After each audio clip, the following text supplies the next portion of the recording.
What is database management system, जिसको हम short में DBMS भी बोलते हैं। Discuss it's objectives. अभी ऑब्जेक्टिव्स को समझना आपने है, ठीक है। ऑब्जेक्टिव होता है कि अगर आप कोई चीज़ बनाते हैं उसके एडवांटेजेस क्या होते हैं लोगों को, या क्या मकसद होता है। मिशन के तौर पर भी आप इसको ले सकते हैं कि अगर आप कोई चीज़ बनाते हैं तो वो किस काम आती है। What is database management system, ये बेस है, इसके ऊपर डाटा पड़ा हुआ है, इसको हम बोलेंगे ये है डेटाबेस। इसको मैनेज करने के लिए कब क्रिएट करनी है कोई चीज़ निकालनी है, कोई चीज़ एंटर करनी है। डेटाबेस को मैनेज करने के लिए हम सॉफ्टवेयर का यूज़ करते हैं जिसको डेटाबेस मैनेजर बोलते हैं, क्योंकि वो मैनेज करता है डेटाबेस को। तो ये सारी चीज़ें जब सॉफ्टवेयर भी हमारे पास आ जाता है, डेटाबेस भी आ जाती है, इस सारे सिस्टम को बोलेंगे डेटाबेस मैनेजमेंट सिस्टम DBMS। और ऑब्जेक्टिव्स इसके बाद में देखते हैं। सबसे पहले डेफिनेशन एंड थोड़ा सा इसका इंट्रोडक्शन पढ़ते हैं। डेटाबेस मैनेजमेंट सिस्टम कि आपके पास एक बेस है जिसके अंदर डाटा है और उसको आप मैनेज कर रहे हैं, और ऐसे सिस्टम को डेटाबेस मैनेजमेंट सिस्टम बोलते हैं। आ डेटाबेस मैनेजमेंट सिस्टम यानी कि DBMS is a collection of programs. Collection है प्रोग्राम्स की, एक प्रोग्राम नहीं है बल्कि एक से ज़्यादा प्रोग्राम है। प्रोग्राम के अंदर इंफॉर्मेशन लिखी जाती है, वो इंफॉर्मेशन CPU समझता है, प्रोसेसर समझता है। That are used to create. अच्छा, ये जो कलेक्शन है प्रोग्राम की, जो प्रोग्राम्स होते हैं वो कोई ना कोई काम करते हैं क्योंकि उनके अंदर इंफॉर्मेशन होती है, रूल्स होते हैं, CPU उनको समझ के काम करता है। तो ये जो प्रोग्राम्स हैं जो कि कलेक्शन है, ये किस लिए इस्तेमाल होते हैं? टू क्रिएट, बनाने के लिए। मेंटेन, अगर कोई चीज़ आपने रखी है तो वो वहीं रहे, ऐसा ना हो आपने कोई चीज़ रखी और वहाँ से वो गायब हो जाए, यानी कि मेंटेन करने के लिए। एंड एक्सेस डेटाबेस, और इसके अलावा ये प्रोग्राम जो है मदद करते हैं कि आपका जो डाटा है आप उसको एक्सेस कर सके, रसाई हासिल कर सके इन ए कन्वीनियंट एंड एफिशिएंट मैनर। देखें, हर कोई चाहता है कि अगर वो अपना डाटा देखना चाहे तो वो अच्छे से देख सके, उसको कोई डिफ़िकल्टी ना आए, परेशानी ना आए। इसी को बोलते हैं convenient and efficient manner. DBMS uses database manager. Database management system database manager को इस्तेमाल करता है। ये एक सॉफ्टवेयर है, क्या करने के लिए?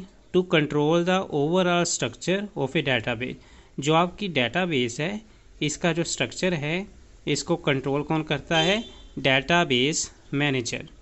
Database manager system is normally used by different organizations for different purposes।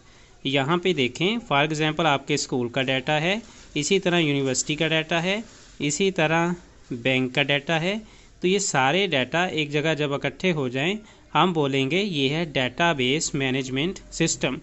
या आप ऐसा भी कह सकते हैं, एक स्कूल के अंदर मैथ के स्टूडेंट्स का डाटा है, साथ में कंप्यूटर के स्टूडेंट्स का डाटा है, साथ में इंग्लिश के जो डिपार्टमेंट उसका डाटा है।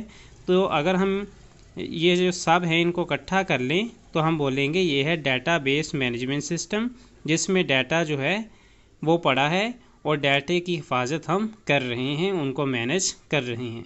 ऐसा भी होता है कुछ स्टूडेंट्स का डाटा आपको निकालना है और कुछ का ऐड करना है, तो ये सारा काम करता है डेटाबेस मैनेजर। सब इस सिस्टम को बोलेंगे डाटा के अबाउट है, ठीक है, डाटा स्ट्रक्चर के अबाउट है ये। अब हमारे पास एक पिक्चर है जिसको फिगर बोलते हैं, फिगर 1.8। इसके अंदर डेटाबेस मैनेजमेंट सिस्टम के बारे में बताया गया है, यानी कि DBMS। अच्छा, देखें बच्चों, स्टूडेंट्स, DBMS इसको बनाने के लिए, डेटाबेस मैनेजमेंट सिस्टम को बनाने के लिए कौन कौन से डिपार्टमेंट्स या लोगों की ज़रूरत पड़ती है, या कौन सी चीज़ें। फॉर एग्जांपल एक शॉप है, एक बाज़ार है, एक मार्केट है। अब यहाँ पे देखें, सेल्स, पर्सनल एंड अकाउंटिंग। अच्छा, अकाउंटिंग डेप्ट, सेल्स डेप्ट, पर्सनल डेप्ट, सारी चीज़ें डेटाबेस मैनेजमेंट सिस्टम में जा रही हैं।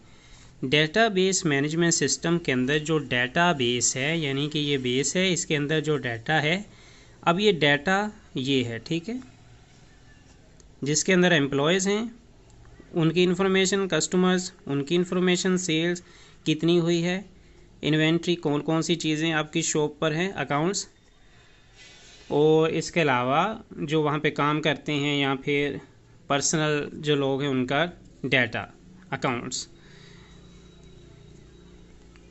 नेक्स्ट हम जो समझेंगे, इससे आपको मज़ीद इस फिगर के बारे में भी इंफॉर्मेशन मिलेगी। जब हम बना लेते हैं डेटाबेस मैनेजमेंट सिस्टम एक, उसके जो ऑब्जेक्टिव्स हैं वो क्या हैं, आप इनको ये भी कह सकते हैं कि टास्क, बेनिफिट्स, एडवांटेजेस, कुछ भी कह सकते हैं आप इनको, क्योंकि जब आप एक सिस्टम चला रहे हैं तो वो कोई काम भी तो करता होगा लोगों के। फॉर एग्जांपल, पहला है share ability. Database management system के अंदर आप डाटा को, मैं आपको डाटा देता हूँ, आप मुझे डाटा दें, आप किसी और को डाटा दें, वो आपको डाटा दे, तो हम शेयर कर सकते हैं। ये एबिलिटी है, share ability. An ability to share data is a fundamental objective. ये मेन ऑब्जेक्टिव है, आप इसको बोलेंगे ये इम्पोर्टेंट ऑब्जेक्टिव है। अगर आप डाटा ही ना शेयर कर सकें तो कैसा मैनेजमेंट सिस्टम हुआ, कैसा डेटाबेस हुआ। कभी कभी ऐसा भी होता है आप शेयर ही ना करना चाहते हो तो वो ठीक है, लेकिन ज़्यादातर स्कूल कॉलेजेस एक दूसरे के साथ डाटा को शेयर करें, तो ये होना चाहिए।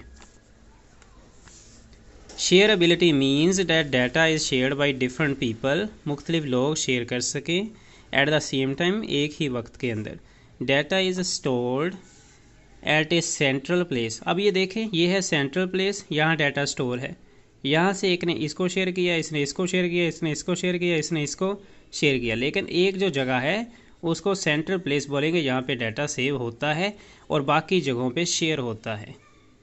डिफरेंट यूज़र्स कैन एक्सेस, रसाई हासिल कर सकते हैं दिस डाटा, इस डाटा तक, फ्रॉम डिफरेंट लोकेशन, मुख्तलिफ लोकेशन। फॉर एग्जांपल, ये लाहौर है, ये कराची है, ये पेशावर है, सारे सेंट्रल जो है लोकेशन, सेंट्रल प्लेस, उसमें से डाटा को लेते हैं। अब ये देखें, इट रिड्यूसेस स्टोरेज। प्रोड्यूस होता है बनाना, रिड्यूस कम करना, इट रिड्यूसेस स्टोरेज, ये जगह को कम करता है। कॉस्ट, स्टोरेज कॉस्ट जो है, अगर आप डाटा जो है एक जगह होगा तो कीमत कम में आपको वहाँ पे अवेलेबल होगा। अब ऐसा तो नहीं एक चीज़ आप यहाँ भी रख दें, एक चीज़ लाहौर, एक जगह कराची, सारी चीज़ें रखी हुई हैं। अगर एक ही जगह पे रखेंगे तो स्टोरेज की कॉस्ट कम होगी। अभी मैं आपको बताता हूँ, आपके पास बुक्स है, आप एक कमरे में बुक रखें तो अच्छा है, या यहाँ भी रखें दूसरे कमरे में, सारे कमरों में जो बुक्स है उसको भर दें, एक जगह पे अच्छा लगता है। प्रोवाइड डाटा कंसिस्टेंसी, कंसिस्ट जैसे कि मुश्तमिल होता है। अब ये देखें दूसरी चीज़, अच्छा पहली तो थी शेयर एबिलिटी, डाटा को हम शेयर कर सकते हैं। दूसरा है अवेलेबिलिटी के, that the user must be able to access data. अब ये देखें, अगर शेयर तो आप कर सकते हैं लेकिन कोई यूज़र वो अवेलेबल ही ना उसके लिए डाटा हो, वो डाटा शेयर करना चाहे लेकिन वो आपको बोले आप शेयर नहीं कर सकते क्योंकि आपको एक्सेस नहीं है, पासवर्ड्स लगे होंगे वहाँ पे, एक्सेस होना लाजमी है डाटा तक। That the user must be able to access data and DBMS easily. The data should be available when and where it is required. तो हर वक्त ये एक्सेस में रहना चाहिए यूज़र्स के। अब ये नेक्स्ट आप देखें, तीसरी क्या है, availability means that DBMS should provide the facility to change the database due to increase the user requirements or change in the technology. अच्छा, ऐसा ना हो आपने एक डाटाबेस बनाया और उसको बाद में 10 साल 100 साल बाद भी आप चेंज ना कर सके। तो ऐसा करना है आपको कि वक्त के साथ साथ जिस तरह आपके पास रिक्वायरमेंट्स हों यूज़र्स की या फिर टेक्नोलॉजी की, तो आपको वहाँ पे DBMS आप उसको चेंज कर सकें। द चेंज इन डाटाबेस में अकर इन 2 वेज, 2 तरह से चेंज हो सकती है। इट में चेंज बाई कॉन्टेंट्स और बाई स्ट्रक्चर। स्ट्रक्चर को चेंज कर सकते हैं, पहले स्ट्रक्चर ऐसा था अब आपने ऐसा कर दिया, या कंटेंट के पहले कंटेंट इस तरह था अब आपने कंटेंट को मतलब स्ट्रक्चर वगैरह उसको आप चेंजिंग कर सकें। For example the structure of the database may be changed if the operation of an organisation is expanded. चौथा है database integrity. Database integrity means that data entered in the database is accurate. अच्छा, integrity तो होना लाजमी है, आपके पास जो database के अंदर डाटा है बच्चों वो एक्यूरेट होना चाहिए एंड कंसिस्टेंट होना चाहिए, गलत डाटा वहाँ पे नहीं होना चाहिए। Database is normally shared among different users, some measure must be maintain to ensure database integrity. ऐसा करेंगे आप, इंटेग्रिटी का मीनिंग सर्च करेंगे। अभी मुझे यहाँ पे एग्जैक्ट नहीं पता क्या, शायद ये जिस तरह बोलते हैं किसी बंदे की इंटेग्रिटी उसकी इज्जत, इस तरह, लेकिन आप इसको सर्च करेंगे। अच्छा, उम्मीद है कि आपको ये समझ आया होगा ऑब्जेक्टिव्स और database management system and what is a database management system. तो मिलेंगे आपसे नेक्स्ट वीडियो के अंदर। अब यहाँ पे कुछ टॉपिक्स जो हैं वो रहते हैं, मैंने पहले करवाया था आपको 12th क्लास का, तो वहाँ पे कुछ टॉपिक्स मिस थे, मैंने वो नहीं करवाए थे कि शायद ये ज़्यादा इम्पोर्टेंट नहीं है। अब मेरा ये मैं चाहता हूँ कि ये सारे टॉपिक्स जो रहते हैं वो आप तक दोबारा पहुँचाऊँ। मिलेंगे आपसे नेक्स्ट वीडियो के अंदर।